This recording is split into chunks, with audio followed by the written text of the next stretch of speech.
Selepas satu demi satu sesi libat urus dijalankan, Belanjawan 2026 akhirnya bakal dibentangkan. Walau perinciannya belum diketahui, namun setiap inisiatif yang akan diumum sudah pasti menjanjikan limpahan manfaat buat seluruh rakyat.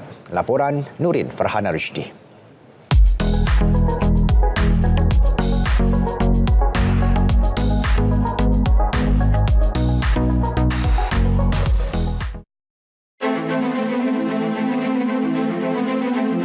Belanjawan 2026 adalah belanjawan pertama di bawah RMK 13. Ini bermakna dokumen kewangan itu benar-benar berperanan besar dan kritikal dalam menjayakan misi ditetapkan dalam Pelan Strategik 5 tahun tersebut. RMK sebagai pelan, manakala belanjawan sebagai alat pelaksana. Belanjawan 2026 yang saya katakan tadi sebagai alat pelaksana perlu memastikan peruntukan dana selari dengan ketiga-tiga tunjang utama ini. So memandangkan tunjang-tunjang ini mempunyai objektif dan juga sasaran yang luas, Belanjawan 2026 perlu menyediakan peruntukan yang jelas dan juga spesifik bagi menyokong setiap tunjang tersebut. Belanjawan keempat Kerajaan Madani dijangka beri fokus kepada pembinaan kapasiti institusi, infrastruktur asas selain program kemahiran dan R&D yang berperanan sebagai pengganda ekonomi. Juga pelaburan strategik jangka panjang yang mampu merangsang daya saing negara.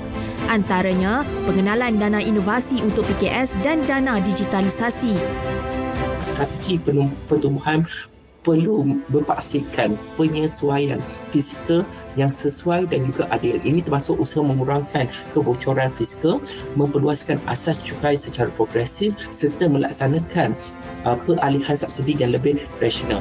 Belanjawan 2025 berjumlah RM421 bilion, peruntukan tertinggi dalam sejarah negara, sudah berjaya beri manfaat besar kepada masyarakat pelbagai latar belakang. Mereka berharap akan terus menikmatinya menerusi belanjawan kali ini. Saya sebagai student, saya mengharapkan kerajaan meningkatkan voucher buku daripada 100, sekarang 100. Mungkin boleh naikkan 150 ataupun 200 sebab saya suka membaca buku dan harga buku sekarang pun mahal. Saya berharap agar ada potongan cukai yang lebih diberikan kepada golongan M40 seperti kami.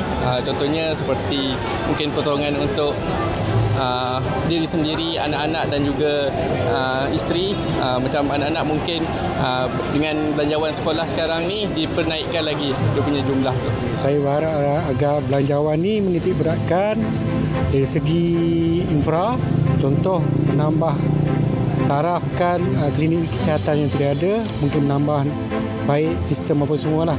Jadi kita yang warga Gembas ni tak perlu contoh sekarang batu panjang.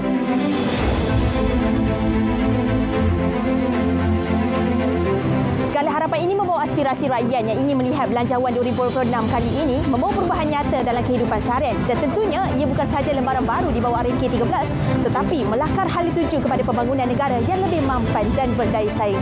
Nurin Farhana Rushdi, RTM.